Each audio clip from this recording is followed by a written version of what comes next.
கர்த்தர் நல்லவர், அவர் கிருபை என்றும் உள்ளது. ஆண்டவராகிய இயேசு கிறிஸ்துவின் நாமத்தினாலே உங்கள் ஒவ்வொருவருக்கும் அன்பின் வாழ்த்துக்களை தெரிவித்துக் கொள்கின்றேன். இது ஜூன் 1ஆம் தேதி. ஆண்டவர் கிருபையாக மற்றும் ஒரு புதிய மாதத்தை நாம் காணும்படி அனுக்கிரகம் செய்கின்றார். அவரை நாம் துதிப்போம். கடந்த மே மாதம் முழுவதிலும் நாம் ஒவ்வொருவரையும் நம் குடும்பத்தையும் கருத்தாய் விசாரித்து கண்மணி போல் பாதுகாத்த தேவனை மனதார ஸ்தோத்தரியுங்கள். பிரியமானவர்களே, இன்றைய மன்னாவாக நான் கொடுக்கும் வசனம் இது வாக்குத்தத்தம் அல்ல.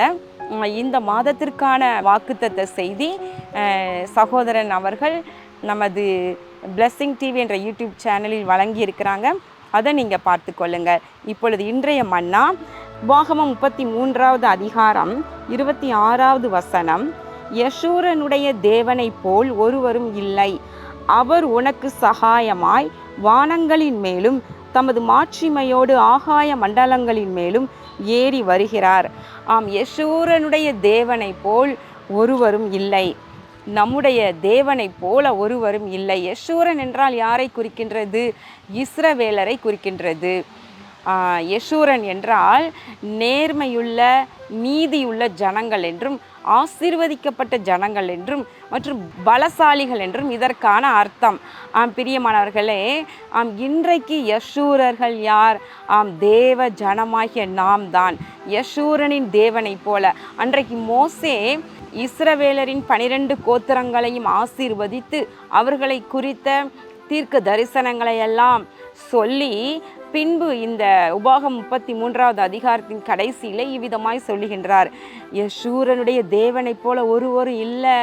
ஏன்னா தம் ஜனங்களை இந்த கடந்த 40 வருடமும் அவர்களை அழகாய் வழிநடத்திய அற்புதங்களையும் அதிசயங்களையும் அடையாளங்களையும் செய்த தேவனை போல ஒருவரும் இல்லை என்று அந்த மக்களுக்கு அவர் சொல்லுகின்றார். பிரியமானவர்களே, அவர் எப்படி வருகின்றாராம்? அவர் உனக்கு சகாயமாய் வானங்களின் மேலும் தமது மாட்சிமையோடு ஆகாய மண்டலங்களின் மேலும் ஏறி வருகிறார்.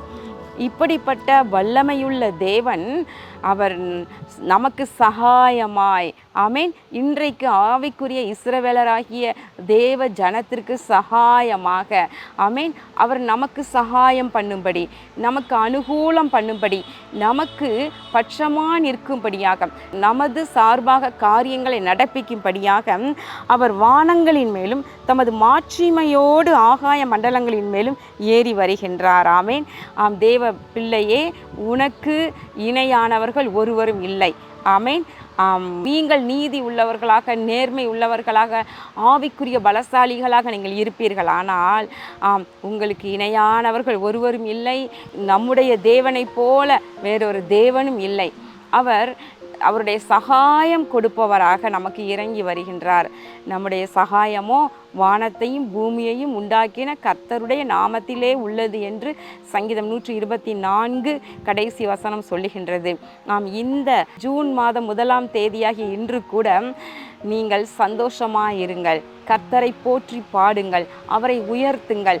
அவர் சகாயம் பண்ணுவராக. இந்த ஜூன் மாதத்தில் உங்களுக்கு சகாயம் பண்ணுபவராக அவர் கடந்து வருவார். உங்கள் காரியங்களிலே உங்களுக்கு அனுகூலம் செய்வார். உங்கள் காரியங்களிலே ஜெயத்தை கட்டளையிடுவார். ஒரு சிறு ஜெபம் பண்ணுவோமா? எங்கள் அன்புள்ள பரலோக பிதாவே, இதோ இந்த புதிய மாதத்திற்காக, அந்த ஜூன் மாதத்திற்காக உம்மை நாங்கள் மனதார ஸ்தோத்திரிக்கின்றோம். இந்த ஜூன் மாதத்திலே உடைய கிருபையும் உடைய இரக்கமும் உடைய தயவும் எங்களுக்கு உண்டாயிருப்பதாக. யெஷூரனுடைய தேவனை போல வேறு ஒருவரும் இல்லை. அவர் சகாயம் பண்ணுகிறவராக இறங்கி வருகின்றார் என்று பார்க்கின்றோம். இந்த மாதத்தில் எங்களுக்கு சகாயம் பண்ணும்படியாக கர்த்தர் தாமே எங்கள் பட்சத்தில் இறங்கி வருவீராக. அன்று இந்த ஜூன் மாதத்தில் படிக்கிற பிள்ளைகள் புதிய கல்வி ஆண்டிற்குள்ளே செல்ல இருக்கிறாங்க. அவர்களுக்கு தேவையான ஞானம், கிருபை, ஒத்தாசை எல்லாவற்றையும், சுகம், பலன், ஆரோக்கியம் எல்லாவற்றையும் கொடுத்து நீர் ஆசீர்வதிப்பீராக. ஆண்டவரே, உம்முடைய பிள்ளைகள் கையிட்டு செய்கின்ற தொழில், வியாபாரம், வேலை எல்லாவற்றிலும் ஆசீர்வாதத்தை விளங்க பண்ணுவீராக. சமாதானமும் சந்தோஷமும் மிகுதியாய் இந்த மாதத்தில் உண்டாகட்டும். பிள்ளைகள் இந்த மாதம் அதிகமாக உம்மை துதிப்பார்களாக, உம்மை ஸ்தோத்தரிப்பார்களாக. இன்னும் ஒரு படி உம் அண்டையிலே கிட்டி சேருவார்களாக. இயேசு கிறிஸ்துவின் நாமத்தில் வேண்டிக் கொள்கிறோம் நல்ல பிதாவே. ஆமேன், ஆமேன். இந்த மாதம் உங்களுக்கு சமாதானத்தின் மாதமாக, ஆசீர்வாதத்தின் மாதமாக இருப்பதாக. ஆமேன். யெஷூரனுடைய தேவனைப் போல் ஒருவரும் இல்லை. அவர் உனக்கு சகாயமாய் வானங்களின் மேலும் தமது மாட்சிமையோடு ஆகாய மண்டலங்களின் மேலும் ஏறி வருகிறார்.